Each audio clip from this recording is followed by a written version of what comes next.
Manually ডাকনাতে পড়ে যেতে চেয়েছিল, কিন্তু ডাকনাটা ঠিক না করে সে দুইটা লাথি মেরে চলে গেল। এরপর অপর একটি মেয়ে এই দৃশ্যটি দেখে সেখানে ম্যানুয়ালিটি ডাকনাটি ঠিক করতে গেল। অপর একটি চোর এসে তার ব্যাগ থেকে টাকাগুলো নিয়ে চলে গেল, বুঝতে পারেনি।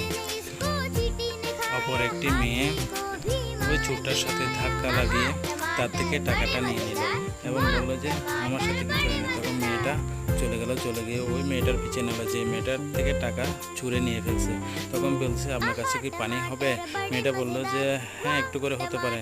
তখন মেয়েটা পানির বোতলটা দিল এবং বলল যে আপনাকে এত পেরেশানি লাগতেছে কেন, আপনার কি কোনো সমস্যা? মেয়েটা বলল যে হ্যাঁ, আমার ব্যাগে টাকা ছিল কিন্তু কোনো টাকায় পাচ্ছি না। তখন মেয়েটা বলল যে আচ্ছা, আমি দেখি তোমার জন্য কিছু করতে পারি কিনা। তখন মেয়েটা কিছু দূর গেল এবং কিছু দূর গিয়ে মেয়েটা কিছু টাকা, তার টাকা সহ একত্রে করে এনে তাকে দিল, বলে যেগুলো কি আপনার টাকা? হ্যাঁ, আমার